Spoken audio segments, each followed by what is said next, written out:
In this video, we're going to cover the utilities suite within the ACPF toolbox.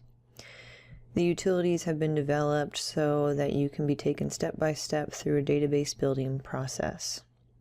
At the end of it all, you will have a complete ACPF database with watershed boundaries, field boundaries, a DEM, and soils and land use data ready to use to run the ACPF tools. There are over 8,000 watersheds where soil and land use databases currently exist. However, that leaves over 71,000 watersheds in the lower 48 states where data has not been compiled. The ACPF utilities are going to solve this issue by allowing you to build your own file geodatabase from scratch. So to begin, we're going to create a file geodatabase, and we're also going to talk a little bit about coordinate systems and the importance of knowing your appropriate coordinate system for the watershed that you're going to be working with. We're also, throughout this process, going to be bringing in data from outside sources that most likely will be projected in a different coordinate system. So I'm going to go over some methods to ensure that you're always using the correct one. Alright, so a good way to ensure that you're going to be exporting data in the right coordinate system is to set your map document coordinate system. So in ArcMap, you'll click on your data frame, which is usually named layers, right click on it, go down to properties, then you can enter to this tab called coordinate system. And you can see that right now no coordinate system has been assigned to this data frame, and it would be dependent on whichever data set you added first. So say you added something from the USGS and it was projected in Albers, that would be your data frame's official coordinate system. So the way we can set it is I'm going to go into projected coordinate systems, and I work in Iowa mostly, so I want to use UTM 83 zone 15. So I'm going to select that and hit apply and OK. So now my data frame is set to the correct coordinate system. You could do the same thing in ArcPro as well. Now we can start creating our file geodatabase. There are many ways you can go about doing this, and probably the most common one is to go into Arc Catalog. And you can also do this within ArcMap itself using the catalog window. So I'm just going to work from here. So what you first want to do is create a base folder, and if you're going to be using ACPF, it's good to work directly off your hard drive. So I'm going to do off my C drive here.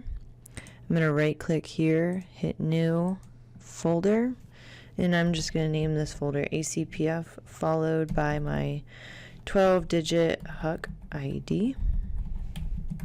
Okay, so there it is. And then once I'm ready to create the file geodatabase, once again, I will just right click, hit new, and I'm going to create a file geodatabase. And the naming convention that we suggest is ACPF followed by that 12-digit HUC ID. All right. There are a few other ways that you can create a file geodatabase too that I'm not going to go into too much detail, but you can also use the create file geodatabase tool within Arc Toolbox, or if you are familiar with Python and ArcPy, you may use the ArcPy scripting tool create file geodatabase under data management. Alright, so now that we have our file geodatabase and we understand the importance of coordinate systems, let's go and create our watershed boundary. So to make this easy on yourself, you're going to want to find a source dataset to create the boundary feature class from. We suggest using the USGS provided watershed boundary dataset. So if you Google USGS watershed boundary dataset, you should eventually land on this page, where you will then want to scroll down until you see the download by link section. Once you're there, you're going to want to select the download the WBD by entire nation link. And that'll take you to where you can download a zipped up file geodatabase that has all the HUC 12 watershed boundaries. As an example, I've added the USGS's National Watershed Boundary Dataset, and these are all the HUC 12s for the US. And I just want to show you real quick, if we go into this feature class's properties, we can see that it doesn't have a projected coordinate system. It is just in this geographic coordinate system 83. So if I did not have my data frame set to a particular coordinate system and I went to export these out, the default option would likely be to keep it in this projection. But now, when we go and open the attribute table and make a selection, so I'm just going to select a random HUC 12 right now, apply, and we can zoom to that layer and see it right there. Now when I go to export this data, I have the option to export my selected feature based on the data frame's coordinate system. So I know now that it's going to be in my preferred coordinate system and not whatever that source data's coordinate system was. So now we need to direct it to the correct place. So I'll just go to my C. I'm gonna create another route real quick. There we go. And whoops. I will create a file geodatabase. And then once I'm in here, what we name our watershed boundary is BND followed by that 12-digit HUC ID. So I'll hit save. Everything looks good. We're exporting the selected feature, so I'll hit OK. Yes, add it to the map document. And now we can remove that USGS watershed boundary dataset. We are left with our watershed boundary that we want to work with.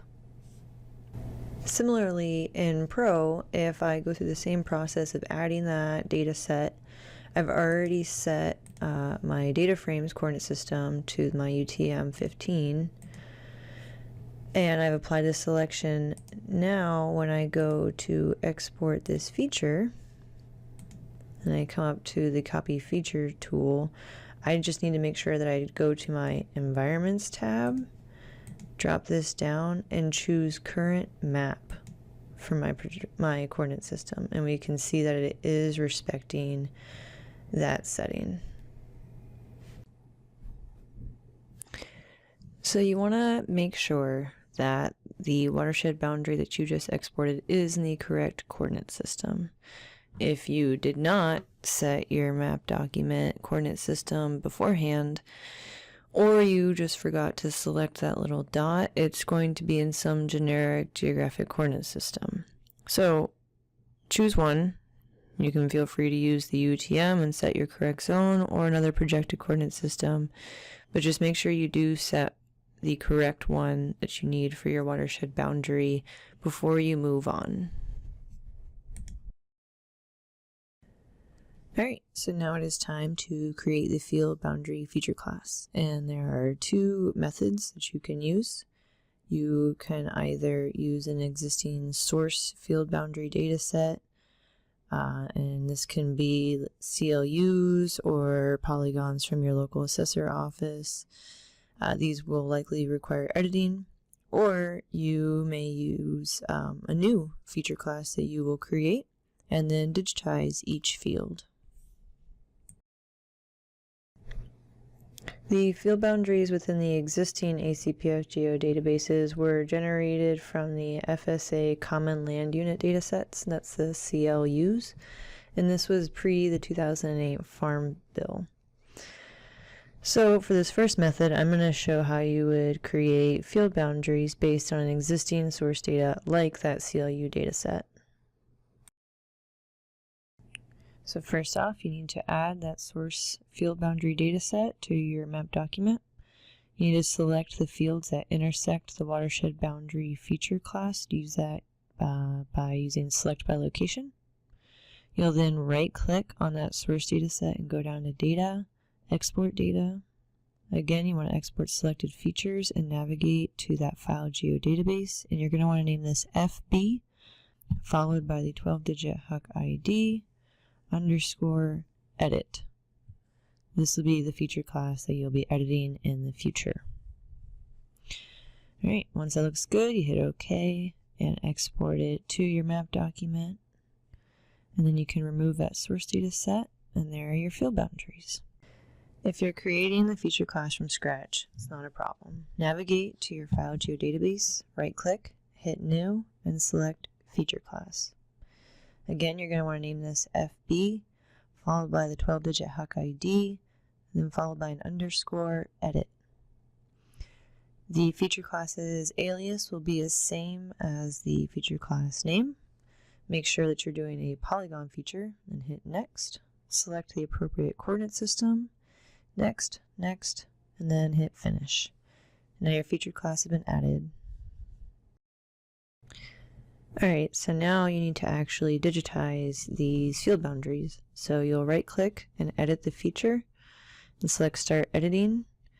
And then before you can begin digitizing, you do need to add useful data such as aerial imagery or any kind of land use data you may have. So I've just added some infrared aerial imagery. I'm going to zoom into an area, and then I am just going to fix this boundary real quick. And then I'll go to my Create Features window that you can open in the Editor toolbar, select Polygon, and begin digitizing. And you just do this by clicking and generating that polygon shape that you would like to represent the field. You may need to adjust the contrast or brightness of the imagery, or just how far you're zoomed in to really determine. But the main thing you want to focus on here is digitizing the boundary as best as you can based on the land use type. You can see here I'm avoiding digitizing a majority of the forest area. So this polygon is mostly represented by agricultural land use. I'll just do one more for an example. So we see this one's a little bit easier. It's almost a perfect square. And then you double click to end the polygon creation. When you're done, make sure you hit Save Edits and then stop editing.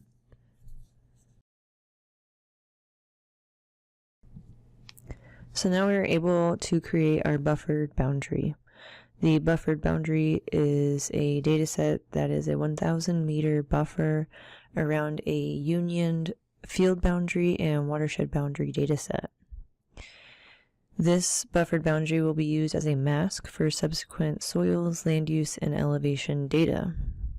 The 1,000 meters is used to capture the full extent of the watershed and truly represent its flow paths and land cover. This dataset is going to be created using the field boundary dataset and that watershed boundary dataset. So now it is extremely important to make sure that both of those are in the correct coordinate system. If you try to union them together and they have two separate coordinate systems, your data is just going to be wrong. So make sure that you have taken the precautionary steps and ensured that they are in the same coordinate system. Alright, so I have my field boundary and watershed boundary dataset added. If I check their properties real quick, I can see that this one is in the right coordinate system, and so is my field boundaries dataset. So everything looks good to go. So the first step here is to go over to your Arc toolbox, expand analysis tools, and then expand the overlay toolset. And what we're going to choose is the union analysis tool. We're going to input both of these boundary data sets. At the moment, it doesn't matter where it goes to, so that is fine, and everything looks good. So I'm just going to hit OK, let it run. And then we will go into Proximity tool set and select the Buffer tool. We'll grab that Union output, put it in there. Now we do want to keep this output, so I'm going to navigate to my file geodatabase, and we're going to name this one BUF, followed by that 12-digit HUC ID. Save. And here we wanted to make sure that the linear unit is 1000 meters, and we need to select dissolve type all. And this is just going to make sure that you don't have strange little buffers coming off of each of those field boundaries. It's just going to look at the whole feature as one. So then we'll hit OK, let it run. And then once it's done running, we have our buffered boundary. So we can remove this union output, make this transparent, and see that it does encompass our field boundaries and watershed boundary in all of its entirety. Alright, so now we have our buffered boundary, and we are able to run the first utility, which is the Get ACPF Soils Data tool. This tool will use that buffered boundary to extract the GSurgo raster and also create 3 soils attribute tables, and it's going to automatically add them to your file geodatabase. Alright, so we'll navigate to the version 3 ACPF toolbox, go to the utilities toolset, and open that first utility. And all we gotta do is add the buffered boundary and hit OK. You can go into the results and see how it's doing, where it's at. And once it's succeeded, it'll show you.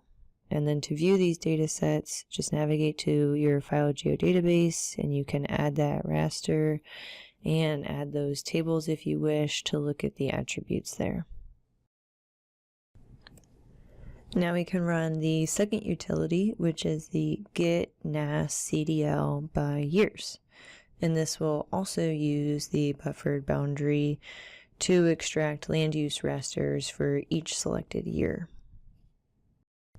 So similar to the Get Soils, we'll navigate to the Utilities toolset, but now we'll open the second utility. We add the buffered boundary, and now we'll select at least 6 years. I'm selecting the 6 most recent, and this tool also requires the ACPF CDL lookup table, and that's under that ACPF version 3 root. We hit OK and wait for it to run. This tool may take a while to gather data from each year, and then once it's finished, each of those rasters will be automatically added to your file geodatabase, so we can go there and just take a look. So let's add this most recent one. And we can see it has specific land use there, and this will be very useful for editing our field boundaries later on. Alright, so now we have our GSurgo data set. Most importantly, we have that land use data set with the rasters, and hopefully you also have an aerial imagery data set, because those two are going to be vital for our next step, which is to update our edited field boundaries. Okay, so I've added the most recent CDL raster, which is 2017. I'm going to start an editing session on my field boundaries and find an area where a field needs to be edited. And based on the imagery here and the CDL raster, I believe that this field needs to be split. So I'm going to make sure it's the only selectable layer and select it. I will choose the Cut Polygon tool in the editor toolbar, and then using my imagery, I'm going to split this polygon where I see fit. And again, I believe that that top polygon should be split. So now I'm going to split it right along what looks like to be a little wooded riparian corridor. And there we go. Once I feel like everything is complete, I will save my edits and then stop editing. And we can double check and see that things look good. So now I'll navigate to my utilities and open the third utility of update edited field boundaries. I'll add that edited field boundary. Choose the smallest size I want a field to be, and then use that ACPF CDL lookup table and let it run. Now this tool runs in the foreground, so while it's running, you may not click on your map document in the background. And then once it finishes, we can hit close and then go to our file geodatabase, and we can see that a crop history table has been added, a new field boundary data set that respects those edits that we just made, and then we also have our land use table that reflects the last 6 years of land use data that we have. Like all good GIS analysis processes, you can cut a few corners to do some quick checks on your data. One thing that we suggest doing is joining that crop history table output to your field boundaries and then doing a select by attribute based on that percent. I'm going to suggest your most recent year, so maybe %17 is less than 75, and that the ISAG is not equal to 0, and that the acreage is at least, for me, I'm going to do 40 acres, but that's up to you. Any field that has been selected, something may be wrong with it. Because the percent of the dominant crop was less than 75%, something is up. It may need splitting, like in this example where the fields selected in yellow have been split along those lines shown in red. So now, after editing my field boundaries again, I would rerun that update edited field boundary tool, and these fields would likely be more accurate, and I would run the same select by attribute check again using the crop history table, and go through and just make sure that these seem better and that hopefully the dominant crop is occupying at least 75% of the field. So at this point, you essentially have a completed geodatabase. You now have all of the base data layers that would be in a normal ACPF file geodatabase that could be downloaded off of our land use viewer. However, there's still one necessary data set that you need before you can run the ACPF, and that is your elevation data set. So I'm just going to go over some basic rules behind this, some requirements, and give you some suggestions for how to process it. A DEM is also not provided in any ACPF dataset, and there are multiple sources where you can go and get a DEM, so it is up to you to find whatever source may be most suitable for you or just what is available for you. If you're going to continue and run the ACPF tools afterwards, then there are a few requirements. First, horizontal resolution of the DEM must be in whole meters. We highly recommend that the resolution also be between 2 and 5 meters. If it is less than 2 meters, there is little gained as far as accuracy, but the processing time will greatly increase. And if you go above 5 meters, the resolution is too coarse to really accurately gather flow data. The z-factor must also be known, so you must know what your vertical units are in, and we highly suggest using centimeter integer z units. The DEM must be in the same coordinate system as the rest of the base layers. All of your base layers should be in the same coordinate system. And then finally, the DEM extent should be the same as the buffered watershed boundary. So the hunt for good elevation data can sometimes be frustrating, so I'm just going to run through pretty quickly 2 examples. If you're in Iowa, you're in luck because the Iowa State GIS facility has worked with us to develop this website where you can get 2-meter DEMs by Huck 12. So you would simply click on this link to use their tool, which would take you to this viewer. And as you zoom in, Huck 12s are then delineated. There we go. And then you just follow these tabs. You can simply choose to download a geodatabase. You can choose the P class or S class, which back here on that home page, it goes over the difference between these. The P class has gone through some general pit fill and hole punching, which is good for hydro conditioning. They just ask that you enter a bit of information. So if I selected this Huck 12 here and then entered my information and pushed download, I would now have an elevation model for this watershed. And you can search by Huck 12, you can even search by address if you'd like. So this is a very convenient tool to get elevation data from.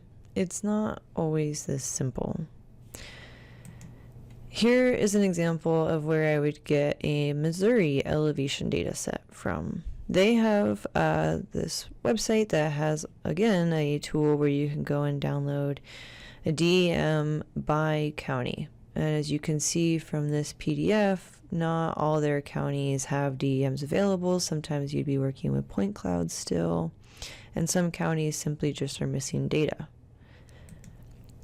So for them, I would follow this link to go to their download tool. It has some information in the beginning to tell you how to use it. And I'm just going to zoom in to Franklin County. And I will click it and hit download LiDAR, and it'll begin the downloading process. Now I have previously downloaded this, so I'm going to jump into ArcMap to show you what to do next. Okay, so I'm in my ArcMap session. I've added Franklin County's elevation model. And first I just want to know some things about it. So right away I can see that my cell size is 1 meter. I know it's in meters. The coordinate system is UTM, conveniently zone 15. And I can see that my linear unit is in meters. So right away I know that I'm probably going to want to resample my final elevation model to 2 meters just to improve my processing time. Another important thing to check, like I just did, is which coordinate system it is in. And it will not always be right here in the metadata, but it is good to double check which vertical units it is using. So I know by looking at the values here that the vertical units are in feet, which is okay, but if I wanted them to be in centimeters, I would use the raster calculator to convert that over. But for now, I'm going to focus on extracting this. So in our toolbox, we'll go down to Spatial Analyst, and we'll choose the Extraction toolset.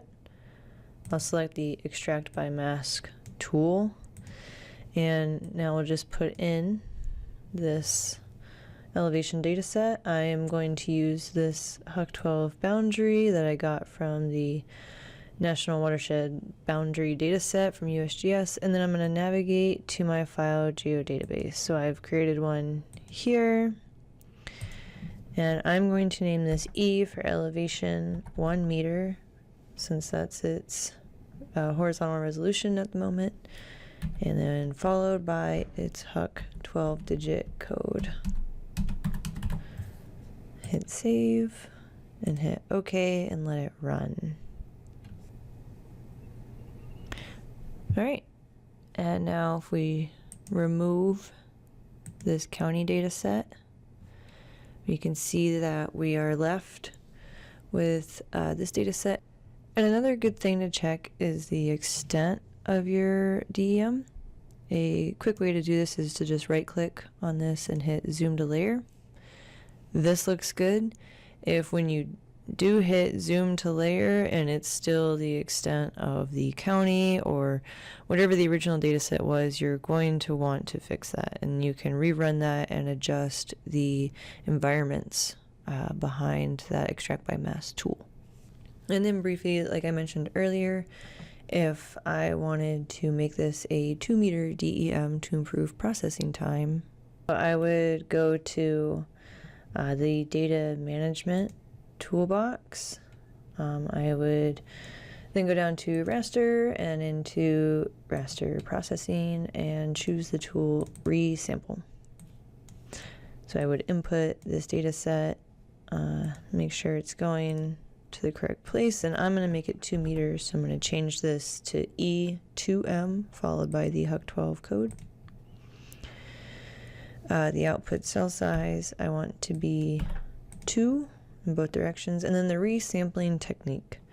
Feel free to read up on resampling techniques on your own, but briefly I'll just explain. I'm going to choose the bilinear technique as it is better for continuous data like this is.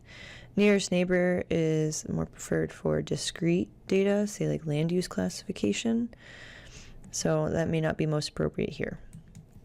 So I'm going to go with bilinear and then hit OK, let it run, and now that's finished running. I can remove this and you can see that the cell size has been changed to 2 meters, which is appropriate. And then finally, if I did want this raster to have its vertical units in centimeters instead of feet, I would use the raster calculator. And so there we go into Spatial Analyst, open the Map Algebra tool set, and I would open up raster calculator. And another thing to note is that this elevation model is a floating point, which will drastically increase my processing time. So we can take care of that as well at the moment by selecting int and then choosing our elevation model, and then the conversion factor from feet to centimeters would be to times this by 30.48, and then we'll have our output raster. I go to my file geodatabase and I'm going to name this one E 2 meter final, followed by that 12-digit HUC. I hit save, OK, and let it run. And now when that's finished, we can already see that our units have changed. We can open up the properties and confirm that the pixel type is no longer floating point, it is integer. So this elevation dataset is now ready to go. Real quick, I'm just going to give a shout out and say check your metadata. It is super important. You cannot ignore this. As you can see with what we just did, it's valuable for finding out what the horizontal units are, what the vertical units are. When was this data taken? Was it right before a huge flood that drastically changed the whole landscape? These are things that you need to look into. And if you're having trouble finding the metadata, usually it is on the website that you downloaded it from in a PDF, but if you still can't find it, contact the GIS person for that state or county, whatever it may be, and I'm sure that they will gladly help you find out this information. But do not skip this step. Pay attention to your metadata. And finally, it is time to run the fourth utility, which is project the file geodatabase to a new spatial reference. This may be an optional step for you. If you set your coordinate system in your data frame and exported everything out of that and you know everything is in the correct coordinate system, then you don't need to do this. But say you added supplementary data that is in a different projection, or you're just not sure, do this final step to ensure that your file geodatabase, all its base layers are in the same coordinate system. So at this point, you should have a final geodatabase that looks like this. and you may also have your elevation data set sitting there right in between your crop history table and your field boundary data set. If you have any additional data sets that are named maybe FB followed by your HUC 12-digit underscore edit, or maybe LU6 plus the 12 digits underscore original or ridge, or any of those intermediate data sets, now is the time to delete them. Alright, so we have our final geodatabase that we're happy with. So the first step is to create a new directory where our newly projected file geodatabase will sit in. We can call this whatever you want. I'm going to call it projected UTM-15 to represent the coordinate system I'm going to use, followed by ACPF and that 12-digit HUC. So once I have that new directory, I can go up to the ACPF toolbox, open utilities, and open that fourth utility. I'm going to input my original file geodatabase with all my base layers. I'm going to set the output directory to that new folder I just created, and then direct the spatial reference to the correct coordinate system, which for me is UTM zone 15. So just navigate to that and hit OK. Let it run. We can go to the results window to see where it's at. It's going to reproject all the rasters and feature classes, and then it's just going to simply copy over all of the tables that are a part of it. So once it finishes running, we can go to that directory and see our new file geodatabase, and we can just double check by opening the properties of these feature classes and of the rasters to see that it's actually been projected to the correct coordinate system. Alright, and that's it. You now should have a file geodatabase that is complete with all of the base data layers that you need to begin running the ACPF or doing any other analysis that you wish to do with these. It is a powerful database to begin with, so have fun with it. And then here's just a brief recap of all of the steps we went through to create that file geodatabase.